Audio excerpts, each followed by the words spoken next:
Hello my dear students, welcome back to our channel. അപ്പോൾ ആദ്യം നിങ്ങളോട് ഒരു സന്തോഷ വാർത്ത പറയാണ്. അതായത് നമ്മുടെ ചാനൽ 1K ക്രോസ് ചെയ്തിരിക്കുന്നത് നിങ്ങൾ കണ്ടിട്ടുണ്ടാവും. കുറേ പേരൊക്കെ മെസ്സേജ് അയച്ചിരുന്നു. അപ്പോൾ നമ്മൾ ജസ്റ്റ് ഒരു 3 മന്തേ ആയിട്ടുള്ളൂ ചാനൽ തുടങ്ങിയിട്ട്. അപ്പോൾ അതിന് മുന്നേ തന്നെ 1K ക്രോസ് ചെയ്തു. അതിന് ഒരുപാട് സന്തോഷം, ഒരുപാട് താങ്ക്സ് നിങ്ങളോട് പറയാണ്. ഓക്കെ, അപ്പോൾ അതെല്ലാം പോട്ടെ. ഇന്നത്തെ ക്ലാസ് എന്ന് പറയുന്നത് +1 പൊളിറ്റിക്കൽ സയൻസ് ഈ ക്രിസ്മസ് എക്സാമിന് ചോദിക്കാവുന്ന ഇമ്പോർട്ടൻറ്റ് ക്വസ്റ്റ്യൻസും അതിന്റെ ആൻസർ ഡിസ്കഷനുമാണ് നടക്കുന്നത്. ഓക്കെ, അപ്പോൾ അതിൽ ഇപ്പോൾ ഈ ഒരു ക്ലാസ്സിൽ നമ്മൾ 3 മാർക്ക്, 4 മാർക്ക്, അതുപോലെ തന്നെ 5 മാർക്ക്, 6 മാർക്ക്, അങ്ങനെ essay ക്വസ്റ്റ്യൻ വരെയാണ് നമ്മൾ ഡിസ്കസ് ചെയ്യുന്നത്. അങ്ങനത്തെ ക്വസ്റ്റ്യൻസ് ആണ് പറഞ്ഞു പോകുന്നത്. അപ്പോൾ 1 വേർഡ് ക്വസ്റ്റ്യൻസ് നമ്മൾ വേറെ ഒരു വീഡിയോ എക്സാമിന്റെ തലേ ദിവസമാണ് ഇടുക. അപ്പോൾ നിങ്ങൾക്ക് അത് എന്തിനു വേണ്ടിയിട്ടാന്ന് വെച്ചാൽ 1 മാർക്ക് ക്വസ്റ്റ്യൻ നമ്മൾ എപ്പോഴും പറയുന്ന പോലെ തന്നെ അത് കിട്ടാനും അതുപോലെ തന്നെ പോകാനും വളരെ എളുപ്പമാണ്. അപ്പോൾ ഒരു 10 മാർക്സിന് എന്തായാലും 1 വേർഡ് ഷുവറാണ്. അതായത് ആദ്യം എന്താണ് 1 വേർഡ് ക്വസ്റ്റ്യൻ ആവും, ചിലപ്പോൾ എന്താണ് fill in the blanks, match the following ഒക്കെ പറഞ്ഞിട്ട് പിന്നെ അടുത്ത പാർട്ടിലൊക്കെ വരാൻ സാധ്യതയുണ്ട്. അപ്പോൾ നമുക്കൊരു 10 മാർക്ക് തന്നെ മിനിമം ആണ് കേട്ടോ, 10 മാർക്കും. ഓക്കെ, 10 മാർക്ക് പ്രതീക്ഷിക്കാം. അപ്പോൾ അത് നമുക്ക് എന്തായാലും എക്സാമിന്റെ തലേ ദിവസം നോക്കാം. അത് പഠിക്കാൻ സുഖമാണല്ലോ. നമുക്ക് ഇതാണ് എന്ത് essay പാർട്ടാണ്, നമുക്ക് തിയറി പാർട്ടാണ് എന്ത് ചെയ്യണ്ടേ കൂടുതൽ നോക്കണ്ടേ. അപ്പൊ ഈ ഒരു ഭാഗം പഠിച്ചു കഴിഞ്ഞിട്ട് അത് നോക്കാം. അപ്പൊ എന്തായാലും അത് എക്സാമിന്റെ തലേ ദിവസം പോസ്റ്റ് ചെയ്യുന്നതായിരിക്കും കേട്ടോ. ക്ലിയർ ആണല്ലോ? ഓക്കെ, അപ്പൊ നമുക്ക് ഇവിടെ ചാപ്റ്റർ വൈസ് ആണ് നോക്കുന്നത്. Okay, chapter 1 constitution Y how, അതായത് ഭരണഘടനയുടെ ഒരു പാഠഭാഗമാണ് അല്ലെ. വളരെ എളുപ്പമാണ്. ഫസ്റ്റ് ക്വസ്റ്റ്യൻ നോക്കാം. The constitution performs mainly 5 function explain. ഭരണഘടന പ്രധാനമായും 5 കർത്തവ്യങ്ങൾ ചെയ്യുന്നുണ്ട്. അത് വിശദീകരിക്കാനാണ് പറയുന്നത്. അപ്പൊ ഈ ഒരു ക്വസ്റ്റ്യൻ നിങ്ങൾ കണ്ടു കഴിഞ്ഞാൽ ആദ്യം എന്താണ് ഭരണഘടന എന്നുള്ള ചെറിയൊരു പാരഗ്രാഫ് ആദ്യം കൊടുക്കുക, എന്നിട്ട് മാർക്കിനനുസരിച്ച് എക്സ്പ്ലെയിൻ ചെയ്ത് എഴുതുക കേട്ടോ. അപ്പൊ ഒന്നാമത് നമുക്കറിയാം എന്താണ് to provide a set of basic rules, അതായത് വ്യത്യസ്ത വിഭാഗത്തിൽപ്പെട്ട ആളുകൾക്കിടയിൽ സഹകരണവും കൂട്ടായ്മയും വർദ്ധിപ്പിക്കുന്നു. അതുപോലെ രണ്ടാമത്തെ നമുക്ക് പറയാം to decide how the government will be constituted, അതായത് നിയമം നിർമ്മിക്കേണ്ടത് ആരാണെന്നും തീരുമാനങ്ങൾ എടുക്കേണ്ടത് ആരാണെന്നും ഭരണഘടന നിർദ്ദേശിക്കുന്നു. അതുപോലെ to set some limits on government, അതായത് ഗവൺമെന്റിന്റെ അധികാരങ്ങൾക്ക് പരിധി നിർണ്ണയിക്കുന്നു. അതുപോലെ എന്താണ് to create the condition for a just സൊസൈറ്റിയാണ് നാലാമതായി വരുന്നത്, അതായത് പൗരന്മാരുടെ അവകാശങ്ങൾ സംരക്ഷിക്കുന്നു എന്നുള്ളത്. അഞ്ചാമതായി to express the fundamental identity of a people, അതായത് ഇവിടെ എന്താ പറയുക, ഭരണഘടന ജനങ്ങളുടെ ആഗ്രഹങ്ങളും അഭിലാഷങ്ങളും പ്രതിഫലിപ്പിക്കുന്നു, പലതരത്തിലുള്ള ഐഡന്റിറ്റി ക്രിയേറ്റ് ചെയ്യുന്നു എന്നുള്ളത്. അപ്പൊ ഈ കാര്യങ്ങളൊക്കെയാണ് ഇവിടെ നിങ്ങൾ എഴുതേണ്ടത് കേട്ടോ. ക്ലിയർ ആണല്ലോ? ഓക്കെ, ഈ എക്സാമിന് ഈ ചാപ്റ്റേഴ്സ് ഒന്നും വലിയ ഇമ്പോർട്ടന്റ് ഇല്ലെങ്കിലും, അതായത് ഓണ എക്സാമിന് ശേഷമുള്ള ചാപ്റ്റേഴ്സ് ആണ് ഇമ്പോർട്ടന്റ്. എന്നാലും നിങ്ങൾ ഇത് പഠിച്ചു പോകണം കേട്ടോ. കാരണം ഇനി മോഡൽ എക്സാമിന് അധികം ടൈമില്ല, നമുക്ക് 1 മാസം കിട്ടുന്നുള്ളൂ. അപ്പൊ എന്തായാലും ഈ ഭാഗങ്ങളൊക്കെ പഠിച്ചു പോവാം. ഓക്കെ അല്ലേ? അപ്പോൾ അടുത്ത ക്വസ്റ്റ്യൻ നോക്കാം കേട്ടോ. Identify and explain the factors which ensure the authority of Indian constitution, അതായത് ഇന്ത്യൻ ഭരണഘടനയുടെ അധികാരം ഉറപ്പാക്കുന്ന ഘടകങ്ങൾ തിരിച്ചറിയുകയും വിശദീകരിക്കുകയും ചെയ്യുക. ഏതൊക്കെയായിരുന്നു? Mode of promulgation, balanced institutional design, അതുപോലെ right balance between values, norms. അതായത് മലയാളത്തിലാണെങ്കിൽ ഞാൻ ഈ മലയാളം ഇതും കൂടെ പറഞ്ഞു പോകുമ്പോൾ അത്യാവശ്യം നല്ല ലെങ്ത് ആവുന്നുണ്ട് വീഡിയോ, അതുകൊണ്ട് ചെറിയ പ്രശ്നമുണ്ട്. എന്നാലും പറഞ്ഞു പോവാ കേട്ടോ. ഒന്നെന്ന് പറഞ്ഞാൽ എന്താണ്? പ്രഖ്യാപന രീതി. അതുപോലെ തന്നെ രണ്ടാമതായിട്ട് പറയുന്നതാണ് ദേശീയ പ്രസ്ഥാനത്തിന്റെ പൈതൃകം, അതുപോലെ സ്ഥാപനപരമായ ക്രമീകരണങ്ങൾ. ഇതൊക്കെയാണ് ഇവിടെ എഴുതേണ്ടത് കേട്ടോ. ക്ലിയർ ആണല്ലോ? ഓക്കെ, അപ്പൊ അടുത്ത് നോക്കാം കേട്ടോ. തേർഡ് ക്വസ്റ്റ്യൻ ആണ് provisions borrowed from other constitution, മറ്റ് ഭരണഘടനകളിൽ നിന്ന് കടമെടുത്ത വ്യവസ്ഥകളാണ്. അതായത് നമ്മൾ ചാപ്റ്റർ ലാസ്റ്റ് പറയുന്ന ഭാഗം ഇതാണ്. നിങ്ങളൊരു കാര്യം ചെയ്യുക, ടെക്സ്റ്റ് മുന്നിൽ വെക്കുക, അപ്പൊ നിങ്ങൾക്ക് പെട്ടെന്ന് കവർ ചെയ്ത് പോകാൻ പറ്റും. ഓക്കെ അല്ലേ? അപ്പൊ നമ്മളിപ്പോ ടെക്സ്റ്റിന്റെ ആ ചാപ്റ്ററിന്റെ ലാസ്റ്റ് ഭാഗത്തി ആ ഒരു ബോക്സ് നിങ്ങളൊന്ന് നന്നായിട്ട് പഠിക്കാം. ക്ലിയർ ആണല്ലോ? ഓക്കെ, അപ്പൊ അതിൽ ഏറ്റവും ഇമ്പോർട്ടന്റ് ആയിട്ടുള്ള കാര്യങ്ങൾ പറഞ്ഞു തരണമെങ്കിൽ ഒന്ന് നിങ്ങൾ നോക്കി വെക്കുക, ഫണ്ടമെന്റൽ റൈറ്റ്സ് എന്നുള്ള കാര്യം, അതുപോലെ ജുഡീഷ്യൽ റിവ്യൂ എവിടുന്നുള്ള കാര്യം, അതുപോലെ സ്വാതന്ത്ര്യം, സമത്വം, സാഹോദര്യം. ഇതൊക്കെ എന്താണ് ഇമ്പോർട്ടന്റ് ആണ്. ആ കാര്യങ്ങളൊക്കെ ഒന്ന് നോക്കി വെക്കുക കേട്ടോ. ഓക്കെ, വീഡിയോ ലെങ്ത് കൂടുന്നത് കൊണ്ടാണ് ആൻസേഴ്സും പറഞ്ഞു പോവാത്തത്, അതായത് വ്യക്തമായിട്ട് ആൻസേഴ്സ് പറഞ്ഞു പോകാത്തത് അതുകൊണ്ടാണ് കേട്ടോ. പിന്നെ ഒരു കാര്യം, നമ്മളെ ഫസ്റ്റ് ചാപ്റ്ററിന്റെ PDF വേണമെങ്കിൽ നമ്മൾ ക്ലാസ് ഇട്ട് കഴിഞ്ഞതാണ്, അതുകൊണ്ട് PDF ടെലഗ്രാം ചാനലിൽ ഉണ്ടാവും കേട്ടോ. ബാക്കി എപ്പോഴാണോ ക്ലാസ് ഇടുന്നത് അതിന് കഴിഞ്ഞിട്ടാണ് നമ്മൾ ചാനലിൽ PDF ഇടുന്നത് കേട്ടോ. അപ്പൊ അത് കുറെ പേര് ചോദിക്കുന്നുണ്ട്. അപ്പോൾ നമ്മൾ ക്ലാസ് ഇട്ട് കഴിഞ്ഞതിന് ശേഷമായിരിക്കും PDF അപ്ലോഡ് ചെയ്യാം കേട്ടോ. ക്ലിയർ ആണല്ലോ? ഓക്കെ, അപ്പൊ നമുക്ക് ചാപ്റ്റർ 2 നോക്കാം. Rights in the Indian constitution. Important chapter ആണ് കേട്ടോ. essay ക്വസ്റ്റ്യൻ ഷുവർ ആണ്. അപ്പൊ നമുക്കറിയാം explain the fundamental rights enumerated in part 3 of the constitution. ആ ഒരു ചാപ്റ്ററിൽ പറയുന്ന ഒരു കാര്യമാണ് ഫണ്ടമെന്റൽ റൈറ്റ്സ് ആണ് മൊത്തം പറയുന്നത്. ഏത് മുതൽ ഏത് വരെയാണ് നമ്മൾ ഫണ്ടമെന്റൽ റൈറ്റ്സിനെ പറ്റി പറയുന്നത്? ആർട്ടിക്കിൾ 14 മുതൽ 32 വരെയാണ് മൗലിക അവകാശങ്ങളെ പറ്റി പറയുന്നത്. എന്താണ് ഫണ്ടമെന്റൽ റൈറ്റ്സ് അല്ലെങ്കിൽ മൗലിക അവകാശം എന്ന് പറഞ്ഞാൽ? എന്ത് വന്നാലും ഈ അവകാശങ്ങൾ ഒരിക്കലും ആർക്കും ലംഘിക്കാൻ കഴിയില്ല. അത്രയും കടുത്ത ശിക്ഷയാണ് എന്ത് ചെയ്യുക, മൗലിക അവകാശങ്ങൾ ലംഘിച്ചു കഴിഞ്ഞാൽ കിട്ടുക. അപ്പൊ അതാണ് മൗലിക അവകാശമാണ്. അതായത് ഒരു വ്യക്തിക്ക് കൊടുക്കേണ്ട അടിസ്ഥാനമായിട്ടുള്ള ബേസിക് ആയിട്ടുള്ള റൈറ്റ് അതാണ്. ഓക്കെ അല്ലേ? അപ്പൊ ആ കാര്യങ്ങളൊക്കെ എഴുതിയിട്ട് ചേർത്ത് എഴുതുക. നല്ല മാർക്കിന് ചോദിക്കുന്നതാണ്. കറക്റ്റ് ആയിട്ട് പഠിക്കാട്ടോ. നമ്മൾ എന്തായാലും ചാപ്റ്റർ വൈസ് ഇടുമ്പോൾ, ക്ലാസ് ഇടുമ്പോൾ അതിന്റെ ട്രിക്കും കാര്യങ്ങളൊക്കെ പറഞ്ഞിട്ട് ഇടുന്നുണ്ട് കേട്ടോ. ക്ലിയർ ആണല്ലോ? അടുത്ത ക്വസ്റ്റ്യൻ നോക്കാം. Explain the 5 writ which are issued by Supreme Court and High Court to safeguard fundamental rights. അതായത് നമ്മുടെ ഫണ്ടമെന്റൽ റൈറ്റ്സ് കാത്തു സൂക്ഷിക്കാൻ വേണ്ടിയിട്ട് നമുക്ക് എന്തുണ്ട്, 5 റിട്ട് ഉണ്ട് അല്ലേ? ആ റിട്ടിന്റെ പേരും അത് എക്സ്പ്ലെയിൻ ചെയ്യണം. കാരണം മാർക്കിനനുസരിച്ച് നിങ്ങൾ അത് ചെയ്യണം കേട്ടോ. അപ്പൊ ഏതൊക്കെയായിരുന്നു ആ 5 റിട്ട് എന്ന് പറയുന്നത്? ഒന്നാമതാണ് എന്ത്, habeas corpus, mandamus, to prohibition, അതുപോലെ കൊവാറൻഡോ, അതുപോലെ തന്നെ സെർഷ്യൂററി. ക്ലിയർ ആണല്ലോ? ഓക്കെ, ഇതാണ് 5 റിട്ട്. എന്താണെന്ന് നോക്കി വെക്കാം. അടുത്ത ക്വസ്റ്റ്യൻ, എക്സ്പ്ലെയിൻ ഫണ്ടമെന്റൽ ഡ്യൂട്ടീസ്. നമുക്ക് എത്ര ഫണ്ടമെന്റൽ ഡ്യൂട്ടീസ് ഉണ്ട്? നമുക്ക് അവകാശങ്ങൾ ഉള്ളതുപോലെ ഗവൺമെന്റ് നമുക്ക് അവകാശം, അതായത് ഗവൺമെന്റ് അല്ല ഭരണഘടന നമുക്ക് അവകാശങ്ങൾ തരുന്ന പോലെ നമ്മളും എന്താണ് സെർട്ടൻ ഫങ്ഷൻസ് അല്ലെങ്കിൽ ഡ്യൂട്ടീസ് ചെയ്യാനുണ്ട്. അതായത് നമുക്ക് കുറച്ച് കർത്തവ്യങ്ങളുണ്ട്, നമ്മൾ ചെയ്യേണ്ട കുറച്ച് കാര്യങ്ങൾ. അതൊരു എത്രയാണ്? 11 എണ്ണാണ്. അതൊന്ന് നോക്കി വെക്കാം കേട്ടോ. ക്ലിയർ ആണല്ലോ? ഓക്കെ, അപ്പൊ ചാപ്റ്റർ 3 നോക്കാം. Election and representation. First question നോക്കാം. ഇന്ത്യയിൽ തിരഞ്ഞെടുപ്പ് സമ്പ്രദായത്തിന് കൂടുതൽ പരിഷ്കാരങ്ങൾ ആവശ്യമാണെന്ന് നിങ്ങൾ കരുതുന്നുണ്ടോ? ഇന്ത്യൻ തിരഞ്ഞെടുപ്പ് സംവിധാനം ശക്തിപ്പെടുത്തുന്നതിന് ഉചിതമായ നിർദ്ദേശങ്ങൾ നൽകാനാണ് പറഞ്ഞിട്ടുള്ളത്. അതായത് നമുക്കിതിന് ദിനേശ് ഗോസ്വാമിയുടെ കമ്മിറ്റീനെ അവർ നൽകിയ സജഷൻ പറയാം. ഒന്നാമതായിട്ട് എന്താണ്, ഇലക്ഷൻ കമ്മീഷൻ എന്ന് പറഞ്ഞത് മൾട്ടി മെമ്പർ ബോഡി ആയിരിക്കണം. അതുപോലെ മണിയുടെ സ്വാധീനം, പണത്തിന്റെ സ്വാധീനമൊക്കെ ഒഴിവാക്കണം. അതുപോലെ മാഫിയ, ഗാങ്സ്, എല്ലാ കാര്യങ്ങളും ഒഴിവാക്കണം. അതുപോലെ തന്നെ എന്താണ്, recognition of A national party or A state party should be regulated. അതുപോലെ തന്നെ കുറെ റിഫോംസ് നമ്മൾ പഠിച്ചിട്ടുണ്ട്, അത് എഴുതാം. ഇത് വലിയ ഇമ്പോർട്ടന്റ് അല്ലെങ്കിലും നോക്കി പോവാട്ടോ. Okay, compare the first pass the post system and proportional representation. അതായത് FPTP യും PR ഉം കറക്റ്റ് ആയിട്ട് കൃത്യമായിട്ട് ടെക്സ്റ്റിൽ, ഇംഗ്ലീഷ് ടെക്സ്റ്റ് ആണെങ്കിൽ പേജ് നമ്പർ 48 ആ ഭാഗത്തേക്കാണ് വരുന്നത്. ഒരു ബോക്സ് ആയിട്ട് പറയുന്നുണ്ട്, അതൊന്ന് നോക്കുക കേട്ടോ, ഇമ്പോർട്ടന്റ് ആണ്. ഓക്കെ, നെക്സ്റ്റ് ക്വസ്റ്റ്യൻ നോക്കാം. Why did India adopted FPTP system? എന്തുകൊണ്ടാണ് ഇന്ത്യ FPTP സംവിധാനം സ്വീകരിച്ചത് എന്നുള്ളത് ഒരു 5-6 പോയിന്റ് നിങ്ങൾ നോക്കി വെക്കുക. അപ്പോ എന്താണ്, നമുക്ക് 2-3 പോയിന്റ് പറയാം. അതായത് സിമ്പിൾ ആണ്, ഈ ഒരു സംവിധാനം എന്ന് പറഞ്ഞാൽ സിമ്പിൾ ആണ്, എല്ലാവർക്കും മനസ്സിലാവുന്നതാണ്. അതുപോലെ തന്നെ ബെസ്റ്റ് സ്യൂട്ടഡ് ആണ്. ഇന്ത്യ പോലുള്ള ഇത്രയും വലിയൊരു രാജ്യത്ത് സ്യൂട്ടബിൾ ആയിട്ടുള്ള ഒരു ഫോമാറ്റ് ആണ് എന്ത്, FPTP സിസ്റ്റം എന്ന് പറയുന്നത്. അതുപോലെ വോട്ടേഴ്സിന് എന്താണ്, അവർക്ക് ഒരു സ്വാതന്ത്ര്യം ഉണ്ട്. എന്തിനു വേണ്ടിയിട്ട്? അവരുടെ ഫേവറേറ്റ് കാൻഡിഡേറ്റിനെ തിരഞ്ഞെടുക്കാൻ, അവരുടെ സ്ഥാനാർത്ഥിനെ തിരഞ്ഞെടുക്കാൻ വേണ്ടിയിട്ട്. അപ്പൊ ഈ കാര്യങ്ങളൊക്കെയാണ് എന്ത് ഇവിടെ എഴുതേണ്ടത് കേട്ടോ. ക്ലിയർ ആണല്ലോ? ഒരു 5-6 പോയിന്റ് നോക്കി വെക്കാം. നെക്സ്റ്റ് ക്വസ്റ്റ്യൻ നോക്കാം. Critically evaluate the working of the Indian electoral system. അതായത് ഇന്ത്യൻ തിരഞ്ഞെടുപ്പ് സമ്പ്രദായത്തിന്റെ പ്രവർത്തനത്തെ വിമർശനാത്മകമായി വിലയിരുത്താനാണ് പറഞ്ഞിട്ടുള്ളത്. ഒന്നാമതായി നമുക്ക് പറയാം, ഇന്ത്യയിൽ ഇലക്ഷൻ നടത്തുന്നത് വളരെ കോസ്റ്റ്ലിയർ ആണ്, ആ ഒരു കാര്യം. പിന്നെ എന്ന് പറയുന്നത് കാസ്റ്റിനെ നമ്മുടെ ഇലക്ഷനിലേക്ക് കൊണ്ടുവരുന്നത്, അതും ഒരു ഡ്രോബാക്ക് ആണ്. അതുപോലെ തന്നെ ഇലക്ടോറൽ റോൾസിൽ നമ്മളെ പേര് വരാതിരിക്കുന്നത്, അതായത് വോട്ടർ പട്ടികയിൽ പേര് വരാതിരിക്കുന്ന കാര്യം. അതുപോലെ തന്നെ എന്താണ്, റിസൾട്ട് എന്ന് പറയുന്നത്, നമ്മുടെ ഇലക്ഷൻ റിസൾട്ട് എന്ന് പറയുന്നത് മെജോറിറ്റിയുടെ ചിലപ്പോൾ വില്ല ആയിരിക്കണം എന്നില്ല എന്നുള്ളത്. അപ്പൊ ഈ ഒരു കാര്യങ്ങളൊക്കെ ഇൻക്ലൂഡ് ആക്കിയിട്ടാണ് ഇവിടെ ആൻസർ ചെയ്യേണ്ടത് കേട്ടോ. അപ്പൊ 3rd ചാപ്റ്റർ ഇത്രയേ ഉള്ളൂ.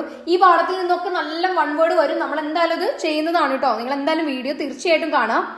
ഓക്കെ, അപ്പൊ നമുക്ക് ചാപ്റ്റർ 4 നോക്കാം. എക്സിക്യൂട്ടീവ് എന്നുള്ള പാഠഭാഗമാണ്. Right the differences between presidential executive and parliamentary executive. അതായത് പ്രസിഡൻഷ്യൽ എക്സിക്യൂട്ടീവും പാർലമെന്ററി എക്സിക്യൂട്ടീവും തമ്മിലുള്ള വ്യത്യാസം എഴുതാനാണ് പറഞ്ഞിട്ടുള്ളത്. അപ്പൊ നമുക്ക് നോക്കാം. ഒന്നാമതായിട്ട് നമുക്ക് പറയാം, പാർലമെന്ററി എക്സിക്യൂട്ടീവ് നമ്മളെ ഇന്ത്യയിലും UK യിലൊക്കെ കാണപ്പെടുന്നതാണ്. പ്രസിഡൻഷ്യൽ ആണെങ്കിൽ നമുക്ക് അമേരിക്ക എക്സാമ്പിൾ പറയാം. അതുപോലെ തന്നെ പാർലമെന്ററി ഫോം ഓഫ് എക്സിക്യൂട്ടീവില് ഈ എക്സിക്യൂട്ടീവ് എന്ന് പറയുന്നത് ലെജിസ്ലേച്ചറിനോട് അക്കൗണ്ടബിൾ ഉള്ള ആളാണ്. പക്ഷേ പ്രസിഡൻഷ്യൽ ഫോം ഓഫ് എക്സിക്യൂട്ടീവില് അങ്ങനെ ഒരു ഇതില്ല. അതായത് അവർ ആരോടും അക്കൗണ്ടബിൾ അല്ല, അവർ സ്വതന്ത്രമാണ് എന്നുള്ളത്. അപ്പൊ എല്ലാ പോയിന്റ്സും ഉൾപ്പെടുത്തിയിട്ട് എഴുതട്ടോ, മാർക്കിനനുസരിച്ച് എഴുതുക എന്നുള്ളതാണ്. ഓക്കെ, സെക്കൻഡ് ക്വസ്റ്റ്യൻ നോക്കാം. Compare and contrast between the powers and functions of the president and the prime minister. അതായത് പ്രസിഡന്റിന്റെയും പ്രധാനമന്ത്രിയുടെയും അധികാരങ്ങളും പ്രവർത്തനങ്ങളും താരതമ്യം ചെയ്യാം. ഇത് 2 ക്വസ്റ്റ്യൻ ഇവിടെ ചോദിച്ചിട്ടുണ്ട്. അതായത് ഒറ്റയ്ക്കും ചോദിക്കാം, പവേഴ്സ് ഓഫ് പ്രസിഡന്റ് എന്നും ചോദിക്കാം, അതുപോലെ തന്നെ powers and function of prime minister എന്നും ചോദിക്കാം. അപ്പൊ 2 ക്വസ്റ്റ്യനും ഇവിടെ ജോയിൻ ചെയ്തിട്ട് കൊടുത്തിരിക്കുകയാണ് കേട്ടോ. ഓക്കെ, അപ്പൊ ആദ്യം നമുക്ക് പവേഴ്സ് ഓഫ് പ്രസിഡന്റ് നോക്കാം അല്ലേ. ഓക്കെ, അപ്പോൾ പ്രസിഡന്റിന്റെ പവേഴ്സ് എന്താണ്? അപ്പോൾ ഇവിടെ നമുക്ക് പറയാം പ്രസിഡന്റിന്റെ പേരിലാണ് ഗവൺമെന്റിന്റെ എല്ലാ പ്രവർത്തനങ്ങളും നടക്കുന്നത്. അതൊന്നാമത്തെ പോയിന്റ് ആണ്. രണ്ടാമതായി നമുക്ക് പറയാം പ്രസിഡന്റ് ആരെയൊക്കെ അപ്പോയിന്റ് ചെയ്യാനുള്ള അവകാശമുണ്ട്? പ്രൈം മിനിസ്റ്റർ, അതുപോലെ തന്നെ നമ്മുടെ ഇന്ത്യയുടെ ചീഫ് ജസ്റ്റിസ്, അതുപോലെ judges of supreme Court and high court, അതുപോലെ ഇലക്ഷൻ കമ്മീഷനിലെ മെമ്പേഴ്സ്, ഇതൊക്കെ ആരാണ് അപ്പോയിന്റ് ചെയ്യുന്നത്? പ്രസിഡന്റ് ആണ്. അതുപോലെ തന്നെ പ്രസിഡന്റ് എന്ത് പേരിലാണ് അറിയപ്പെടുന്നത്? സുപ്രീം കമാൻഡർ എന്ന പേരിലാണ് അറിയപ്പെടുന്നത്. അതുപോലെ നമ്മുടെ ബില്ല് ഒരു ലോ ആയിട്ട് മാറണമെങ്കിൽ ആര് സൈൻ ചെയ്യണം? പ്രസിഡന്റിന്റെ കൺസെന്റ് വേണം എന്നുള്ളതാണ്. അതുപോലെ തന്നെ പ്രൈം മിനിസ്റ്റർക്കും കുറേ ഫംഗ്ഷൻസ് ഉണ്ട്. അതിൽ ഒന്നാമതായിട്ട് നമുക്ക് പറയാം പ്രൈം മിനിസ്റ്റർ എന്ത് ഫോം ചെയ്യും? ഗവൺമെന്റ് ഫോം ചെയ്യും എന്നുള്ളത്. അതുപോലെ തന്നെ പ്രൈം മിനിസ്റ്റർ ആണ് എന്തിന്റെ ലീഡർ? ആളുടെ പാർട്ടിയുടെ ലീഡർ എന്ന് പറയുന്നത്. അതുപോലെ തന്നെ ലോക്സഭയിലെ ലീഡർ പ്രൈം മിനിസ്റ്റർ ആണ്. അതുപോലെ chairman of cabinet prime minister ആണ്. അപ്പൊ ഈ കാര്യങ്ങളൊക്കെ എന്ത് ചെയ്യണം? ഇവിടെ നിങ്ങൾ എഴുതണം. ക്ലിയർ അല്ലേ? ഓക്കെ, അപ്പോൾ ചാപ്റ്റർ 5 നോക്കാം. ലെജിസ്ലേച്ചർ എന്നുള്ള പാഠഭാഗമാണ്. Okay, Rajya Sabha has some special powers. Right special powers of Rajya Sabha. അതായത് രാജ്യസഭയ്ക്ക് ചില പ്രത്യേക അധികാരങ്ങളുണ്ട്. രാജ്യസഭയുടെ പ്രത്യേക അധികാരങ്ങൾ എഴുതാനാണ് ക്വസ്റ്റ്യൻ പറഞ്ഞിട്ടുള്ളത് കേട്ടോ. അപ്പൊ നമുക്കറിയാം രാജ്യസഭ എന്താണ്? നോൺ മണി ബില്ലിനെ കൺസിഡർ ചെയ്യുകയും അപ്രൂവ് ചെയ്യുകയും ചെയ്യും. അതുപോലെ തന്നെ മണി ബില്ലിന് എന്ത് കൊടുക്കും? സജഷൻസ് കൊടുക്കാനുള്ള അവകാശം ആർക്കുണ്ട്? നമ്മുടെ രാജ്യസഭയ്ക്കുണ്ട്. പിന്നെ അതുപോലെ തന്നെ നമ്മുടെ കോൺസ്റ്റിറ്റ്യൂഷണൽ അമെന്റ്മെന്റ് അപ്രൂവ് ചെയ്യുന്നുണ്ട് ആര്? രാജ്യസഭ കേട്ടോ. അതുപോലെ വേറൊരു പ്രധാനപ്പെട്ട ഒരു ഫംഗ്ഷൻ എന്ന് പറയുന്നത് എന്താണ്? നമ്മുടെ പ്രസിഡന്റിന്റെ, അതുപോലെ തന്നെ വൈസ് പ്രസിഡന്റിന്റെ, അതുപോലെ തന്നെ സുപ്രീം കോർട്ട് ഹൈക്കോർട്ട് ജഡ്ജസിന്റെ എലക്ഷനിലും റിമൂവലിലും ആര് പാർട്ടാവുന്നുണ്ട്? രാജ്യസഭ പാർട്ടാവുന്നുണ്ട്. ഇതിൽ ഏറ്റവും പ്രധാനപ്പെട്ട ഒരു കാര്യം എന്ന് പറഞ്ഞത് നമ്മുടെ യൂണിയൻ പാർലമെന്റ് സ്റ്റേറ്റ് ലിസ്റ്റിൽ നിന്ന് ഏതെങ്കിലും ഒരു മാറ്റർ കൺകറന്റ് ലിസ്റ്റിലേക്കോ അതുപോലെ അല്ലെങ്കിൽ യൂണിയൻ ലിസ്റ്റിലേക്കോ മാറ്റണമെങ്കിൽ ആരുടെ കൺസെന്റ് വേണം? നമ്മുടെ രാജ്യസഭയുടെ കൺസെന്റ് വേണം. ഈ ഒരു കാര്യങ്ങളൊക്കെയാണ് ഇവിടെ നിങ്ങൾ എഴുതേണ്ടത് കേട്ടോ. അപ്പൊ അടുത്ത ക്വസ്റ്റ്യൻ നോക്കാം. നിയമനിർമ്മാണത്തിനായി നിയമസഭയിൽ അവതരിപ്പിച്ച ബില്ല് വിവിധ ഘട്ടങ്ങളിലൂടെ കടന്നു പോകേണ്ടതുണ്ട്. ഇന്ത്യയിലെ നിയമനിർമ്മാണ നടപടിക്രമം വിശദീകരിക്കാൻ. ഏറ്റവും ഇമ്പോർട്ടന്റ് ആണ്, എസ്എ ക്വസ്റ്റ്യൻ ആണ്, ചോദിക്കുന്നതാണ്. അതായത് ബില്ല് പാസ്സാക്കുന്നത് മുതൽ പ്രസിഡന്റിന്റെ കൺസെന്റ് കിട്ടി അതൊരു ലോ ആവുന്നത് വരെയുള്ള കാര്യങ്ങൾ എഴുതാനാണ് പറഞ്ഞിട്ടുള്ളത് കേട്ടോ. ക്ലിയർ ആണല്ലോ? നെക്സ്റ്റ് ക്വസ്റ്റ്യൻ നോക്കാം. Indian Parliament controls executive to ensure its accountability through various measures. Explain. അതായത് വിവിധ നടപടിക്രമങ്ങളിലൂടെ പാർലമെന്റ് എക്സിക്യൂട്ടീവിനെ നിയന്ത്രിക്കുന്നു. വിശദീകരിക്കാനാണ് പറയുന്നത്. അപ്പൊ ഒന്നാമതായിട്ട് പറയുന്നത് ഡെലിബറേഷൻ ആൻഡ് ഡിസ്കഷൻ ആണ്. അതായത് പര്യാലോചനകളും ചർച്ചകളും. രണ്ടാമതായിട്ട് approval or refusal of bill, നിയമങ്ങൾ അംഗീകരിക്കൽ അല്ലെങ്കിൽ തിരസ്കരിക്കലാണ്. മൂന്നാമതായിട്ട് ഫിനാൻഷ്യൽ കൺട്രോള്, ധനപരമായ നിയന്ത്രണം. നാലാമതായിട്ട് നോൺ കോൺഫിഡൻസ് മോഷൻ, അതായത് അവിശ്വാസ പ്രമേയം. അപ്പോൾ ഈ പോയിന്റ്സ് ഒക്കെ ഉൾപ്പെടുത്തിയിട്ട് വേണം ആൻസർ ചെയ്യാൻ കേട്ടോ. അത് വിശദീകരിച്ച് എഴുതണം. അപ്പോൾ ഫോർത്ത് ക്വസ്റ്റ്യൻ നോക്കാം. പവേഴ്സ് ഓഫ് ലോക്സഭ, അതായത് ലോക്സഭയുടെ അധികാരങ്ങളാണ് പറയുന്നത്. അപ്പോൾ ഇവിടെ എഴുതേണ്ട ഒന്നാമത്തെ പോയിന്റ് എന്ന് പറയുന്നത് നമുക്കറിയാം ലോക്സഭയ്ക്കുള്ള അംഗങ്ങളെ നമ്മൾ എങ്ങനെയാണ് ജനങ്ങൾ നേരിട്ട് ഡയറക്റ്റ് ഇലക്ഷൻ വഴിയാണ് തിരഞ്ഞെടുക്കുന്നത്. അതുപോലെ തന്നെ 543 അംഗങ്ങളാണ് ഉള്ളത് ലോക്സഭയിൽ. അതുപോലെ പരിധി എത്രയാണ്? 5 years ആണ് എന്നുള്ളത്. ഇനി വേറെ പവേഴ്സ് ആയിട്ട് പറയുന്നത് ലോക്സഭയുടെ അധികാരമില്ലാതെ എന്താണ്? നികുതി ചുമത്താൻ പാടില്ല. അതുപോലെ തന്നെ കേന്ദ്ര ഗവൺമെന്റ് സമർപ്പിക്കുന്ന ബഡ്ജറ്റ് പാസ്സാക്കുന്നത് ആരാണ്? നമ്മുടെ ലോക്സഭയാണ്. അതുപോലെ മണി ബില്ല് ലോക്സഭയിൽ മാത്രമാണ് അവതരിക്കാൻ പാടുള്ളൂ. അപ്പോൾ ഈ ഒരു കാര്യങ്ങൾ, ഇത് മണി ബില്ലിന്റെ കാര്യം ലോക്സഭയുടെ ഒരു പ്രത്യേക പദവിയിൽ പെടുന്നതാണ് കേട്ടോ, സ്പെഷ്യൽ പവർ ആണ്. അതുപോലെ എമർജൻസി, അടിയന്തരാവസ്ഥ ഡിക്ലെയർ ചെയ്ത് കഴിഞ്ഞാൽ അത് അപ്രൂവ് ചെയ്യുന്നത് ആരാണ്? അത് ലോക്സഭയുടെ പവറിൽ വരുന്നതാണ്. അതുപോലെ തന്നെ നമ്മുടെ മന്ത്രിസഭയ്ക്ക് ലോക്സഭയോട് മാത്രമാണ് ഉത്തരവാദിത്തം അല്ലെങ്കിൽ റെസ്പോൺസിബിലിറ്റി ഉള്ളത്. ഈ കാര്യങ്ങളൊക്കെ ചേർത്തിട്ട് ആൻസർ ചെയ്യാം കേട്ടോ. ഓക്കെ, അപ്പോൾ ഇതിൽ ഒന്നാമതായി എഴുതേണ്ട കാര്യം ഒറിജിനൽ ജൂറിസ്ഡിക്ഷൻ ആണ്, അതായത് തനത് അധികാരങ്ങൾ. രണ്ടാമതായി അപ്പലേറ്റ് ജൂറിസ്ഡിക്ഷൻ, അപ്പീൽ അധികാരം എന്നുള്ളത്. മൂന്നാമതായി അഡ്വൈസറി ജൂറിസ്ഡിക്ഷൻ, അതായത് ഉപദേശ അധികാരം. നാലാമതായി റിട്ട് അധികാരം, റിട്ട് ജൂറിസ്ഡിക്ഷൻ എന്നുള്ളതാണ്. ഇത് ഒരു എസ്എ ക്വസ്റ്റ്യൻ ആണ്, വിശദീകരിച്ച് എഴുതേണ്ടി വരുന്ന ഒരു ക്വസ്റ്റ്യൻ ആണ് കേട്ടോ. അപ്പൊ നന്നായിട്ട് നോക്കാം. ഓക്കെ, അടുത്ത ക്വസ്റ്റ്യൻ നോക്കാം. Write the merits and demerits of judicial activism, അതായത് ജുഡീഷ്യൽ ആക്ടിവിസത്തിന്റെ ഗുണവും ദോഷവും എഴുതാനാണ് പറഞ്ഞിട്ടുള്ളത്. ആദ്യം ജുഡീഷ്യൽ ആക്ടിവിസം എന്താണെന്ന് നിങ്ങൾ മനസ്സിലാക്കാം. അതായത് കോടതിക്ക് എന്താണ് സ്വമേധയാ കേസ് എടുക്കാനുള്ള ഒരു അവകാശമുണ്ട്. ആ ഒരു കാര്യത്തെ പറ്റിയിട്ടാണ് ഇവിടെ നിങ്ങൾ പബ്ലിക് ഇൻട്രസ്റ്റ് ലിറ്റിഗേഷൻ എഴുതണം, അതായത് പൊതു താല്പര്യ ഹർജി എന്നുള്ളത്. ആ ഒരു കാര്യം എഴുതിയിട്ട് മെറിറ്റും ഡിമെറിറ്റും എഴുതാൻ മതി. മെറിറ്റിലാണെങ്കിൽ നമുക്ക് ഒരു കാര്യം പറയാം, കോടതിനെ പെട്ടെന്ന് അപ്രോച്ച് ചെയ്യാൻ പറ്റാത്തവരുണ്ടാവില്ലേ, അവർക്കൊക്കെ എന്താണ് അത് ഗുണം ചെയ്യും എന്നുള്ളത്. അപ്പൊ ഈ കാര്യങ്ങളൊക്കെയാണ് മെറിറ്റിൽ എഴുതേണ്ടത്. ഡിമെറിറ്റ് ആയിട്ട് നമുക്ക് എന്ത് പറയാം, ഇത് കോടതിക്ക് എന്താണ് ബേർഡൻ ആണ്, റിസ്കി ആണ് എന്നുള്ള കാര്യങ്ങളൊക്കെ ചേർത്തിട്ട് എഴുതാം കേട്ടോ. ഓക്കെ, അടുത്ത ക്വസ്റ്റ്യൻ നോക്കാം. അപ്പൊ ഈ ഒരു ക്വസ്റ്റിനും ഒന്നാമത്തെ ക്വസ്റ്റിനും ഏകദേശം സെയിം ആണ്. എന്താ മാറ്റം എന്ന് വെച്ചാൽ ജൂറിസ്ഡിക്ഷൻ എന്നും ചോദിക്കും, ഫംഗ്ഷൻസ് എന്നും ചോദിക്കും. ആൻസർ ഒന്നാണ് കേട്ടോ, അത് മനസ്സിലാക്കി വെക്കാം. ഓക്കെ, അപ്പൊ ഈ ഒരു ചാപ്റ്റർ ഇത്രയേ ഉള്ളൂ. നമുക്ക് ചാപ്റ്റർ 7 നോക്കാം. ഫെഡറലിസം എന്ന പാഠഭാഗമാണ്. അപ്പൊ ആദ്യത്തെ ക്വസ്റ്റ്യൻ നോക്കാം. ഇന്ത്യ ചില പ്രത്യേക സവിശേഷതകളുള്ള ഒരു ഫെഡറേഷൻ ആണ്. ഫെഡറലിസത്തിന്റെ സവിശേഷതകൾ തിരിച്ചറിയുക എന്നുള്ളതാണ്. 4 നമ്മൾ മെയിൻ ആയിട്ട് പറയുന്നത്. ഒന്നാമതായിട്ട് വിഭരണ സമ്പ്രദായം, അതായത് ഡ്വൽ ഗവൺമെന്റ് ആണ് എന്നുള്ളത്. അടുത്തത് ഡിവിഷൻ ഓഫ് പവേഴ്സ് ആണ്, അധികാര വിഭജനം. ഓക്കെ, മൂന്നാമതായി പറയുന്നത് സുപ്രീമസി ഓഫ് ദി കോൺസ്റ്റിറ്റ്യൂഷൻ, അതായത് എന്തുണ്ട് നമുക്ക് ഭരണഘടനാ മേധാവിത്വം. നാലാമതായി ഇൻഡിപെൻഡന്റ് ജുഡീഷ്യറി ആണ്, സ്വതന്ത്ര നീതിന്യായ വിഭാഗമാണ്. ഈ കാര്യങ്ങൾ എക്സ്പ്ലെയിൻ ചെയ്യാം മാർക്കിനനുസരിച്ചിട്ടോ. ക്ലിയർ ആണല്ലോ. നെക്സ്റ്റ് ക്വസ്റ്റ്യൻ നോക്കാം. India is A federation with strong central government. Substantiate the statement, അതായത് ശക്തമായ കേന്ദ്ര ഗവൺമെന്റ് ഉള്ള ഒരു ഫെഡറേഷൻ ആണ് ഇന്ത്യ. ഈ പ്രസ്താവന സാധൂകരിക്കാനാണ് പറയുന്നത്. അപ്പൊ നമുക്ക് നോക്കേണ്ട പോയിന്റ് എന്ന് പറയുന്നത് എമർജൻസി പ്രൊവിഷൻസ് നോക്കണം, അടിയന്തരാധികാരങ്ങൾ, അതുപോലെ റോൾ ഓഫ് ഗവർണറുടെ പങ്ക്, അതുപോലെ സ്പെഷ്യൽ പവേഴ്സ് ഓഫ് രാജ്യസഭയുടെ പ്രത്യേക അധികാരങ്ങൾ, ഫോർമേഷൻ ഓഫ് ന്യൂ സ്റ്റേറ്റ്, പുതിയ സംസ്ഥാനങ്ങളുടെ രൂപീകരണം. അപ്പൊ ഈ ഒരു ഭാഗങ്ങളൊക്കെയാണ് എന്ത് നോക്കണ്ടേ, ശക്തമായ കേന്ദ്ര ഗവൺമെന്റ് ഉള്ള ഒരു ഫെഡറേഷൻ ആണ് ഇന്ത്യ. ഈ ഒരു ക്വസ്റ്റ്യൻ വന്നു കഴിഞ്ഞാൽ ഈ ഭാഗങ്ങളൊക്കെ എഴുതണം കേട്ടോ. ക്ലിയർ ആണല്ലോ. ഓക്കെ, അപ്പൊ നമുക്ക് 8th ചാപ്റ്റർ നോക്കാം. ലോക്കൽ ഗവൺമെന്റ് എന്ന പാഠഭാഗമാണ്. വളരെ ഇമ്പോർട്ടന്റ് ആയിട്ടുള്ള ഒരു ക്വസ്റ്റ്യൻ. ആ ഒരു ചാപ്റ്ററിൽ നിന്ന് ഇങ്ങനെ മാത്രമേ ക്വസ്റ്റ്യൻ ചോദിക്കുള്ളൂ. ഒന്നല്ലെങ്കിൽ 73rd അല്ലെങ്കിൽ 74th കോൺസ്റ്റിറ്റ്യൂഷണൽ അമെന്റ്മെന്റ്. 73rd പഞ്ചായത്തി രാജും 74th നഗരപാലികയാണെന്ന് മനസ്സിലാക്കുക. അത് എന്നാണ് വന്നത്, 1992, 1993 എന്നുള്ള കാര്യങ്ങൾ. പിന്നെ എന്താണ് പറയുന്നത് കാര്യങ്ങളൊക്കെ നിങ്ങൾ നോക്കി വെക്കുക കേട്ടോ. ക്ലിയർ ആണല്ലോ. ഓക്കെ, അപ്പോൾ നമുക്ക് 9th ചാപ്റ്റർ നോക്കാം. Constitution as A living document. അപ്പൊ ഒന്നാമത്തെ ക്വസ്റ്റ്യൻ നോക്കാം.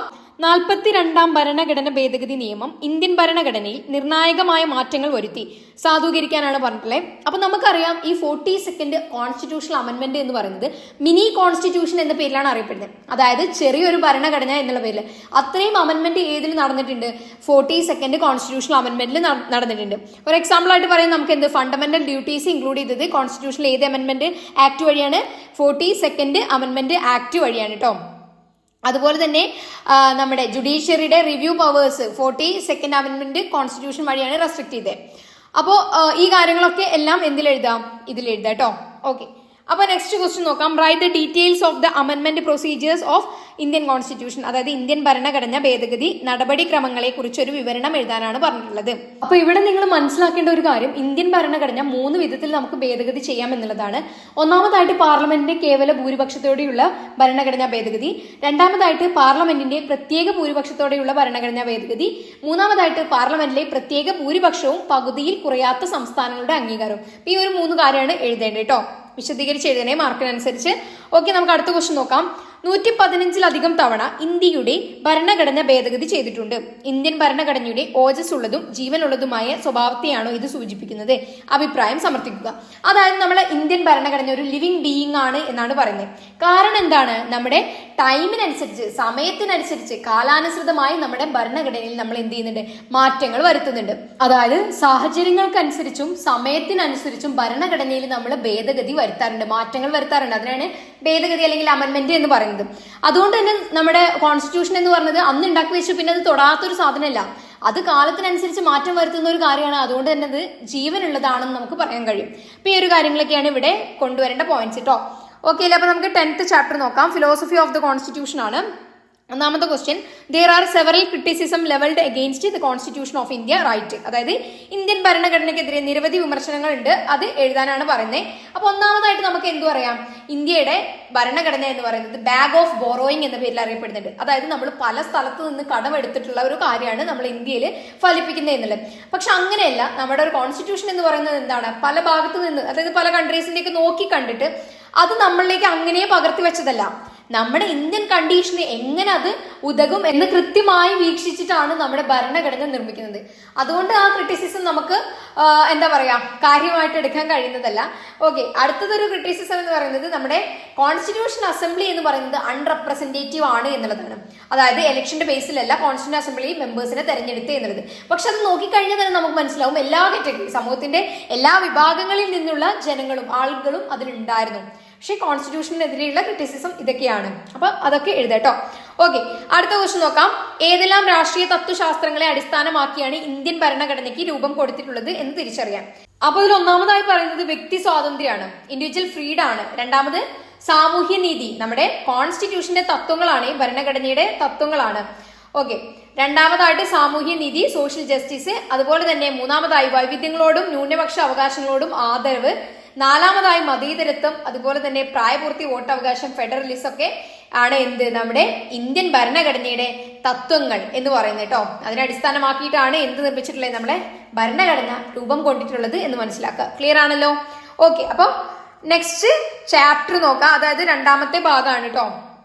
അപ്പൊ chapter 11 political theory and introduction എന്നുള്ള പാഠഭാഗമാണ്. അപ്പൊ മേജർ ആയിട്ട് ഈ ഒരു ക്വസ്റ്റ്യൻ തന്നെയാണ് ചോദിക്കുക. അതുപോലെ ഇതിൽ നിന്ന് വൺ വേർഡ് വരാം, നമ്മൾ അത് എന്തായാലും ചെയ്യുന്നതാണ് കേട്ടോ.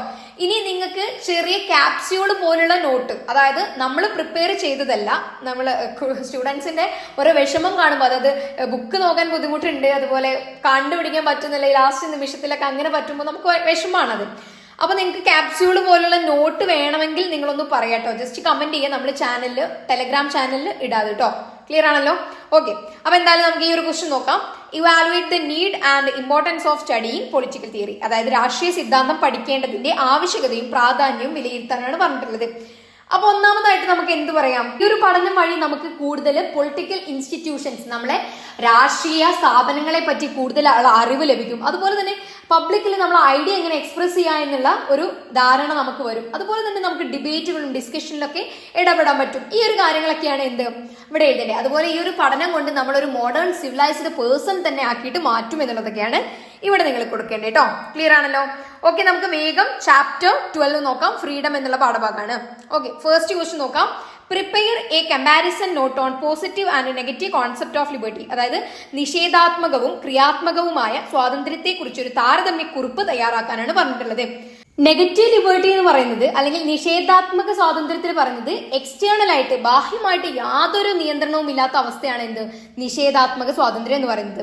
അതായത് എക്സ്റ്റേണൽ ആയിട്ട് എന്താണ്, റെസ്ട്രെയിൻസ് ഒന്നുമില്ലാത്ത അവസ്ഥ, അതാണ് എന്ത് നമ്മുടെ നെഗറ്റീവ് ലിബർട്ടി എന്നും. പോസിറ്റീവ് ലിബർട്ടി എന്ന് പറയുമ്പോൾ എന്താണ്, ഒരു റിമൂവൽ ഓഫ് ഹിൻഡ്രൻസ് ആണ്. അതായത് സ്ട്രോങ് ആയിട്ട് അല്ലെങ്കിൽ എഫിഷ്യന്റ് ആയിട്ട് നിൽക്കുന്നവര് നമ്മുടെ പുവർ ആൻഡ് വീക്ക് സെക്ഷനിൽ എന്താണ്, ഒരു ഹിൻഡ്രൻസ് ആണ് അല്ലെ.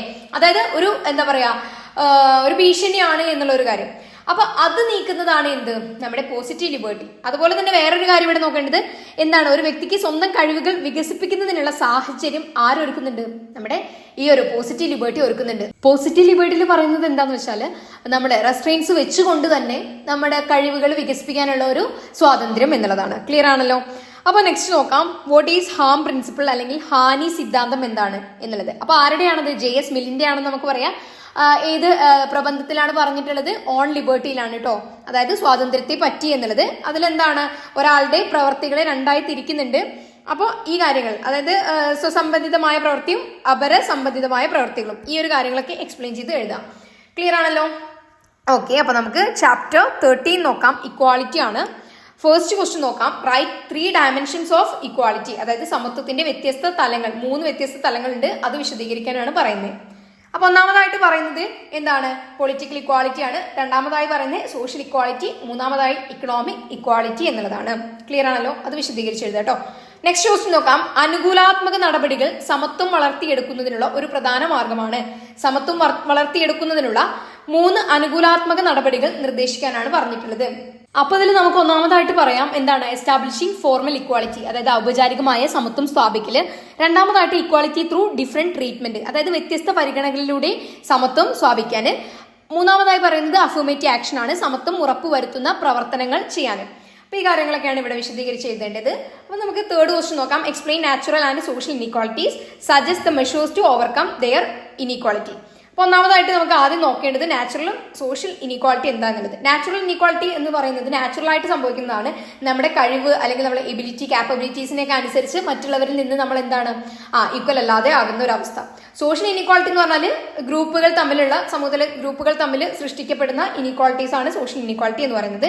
ഇനി അതിനുള്ള മെഷേഴ്സ് എന്ന് പറയുന്നത് നമ്മൾ രണ്ടാമത്തെ ക്വസ്റ്റ്യനിൽ പറഞ്ഞു കഴിഞ്ഞതാണ്, അതാണ് ഇവിടെയും വരുന്നത് കേട്ടോ. ക്ലിയർ ആണല്ലോ? ഓക്കെ, അപ്പൊ നമുക്ക് 14th ചാപ്റ്റർ നോക്കാം. Social justice. ഒന്നാമത്തെ ക്വസ്റ്റ്യൻ നോക്കാം. സാമൂഹ്യ നീതിയെ കുറിച്ച് ഒരു ചർച്ചാക്കുറിപ്പ് തയ്യാറാക്കാനാണ് പറഞ്ഞിട്ടുള്ളത്.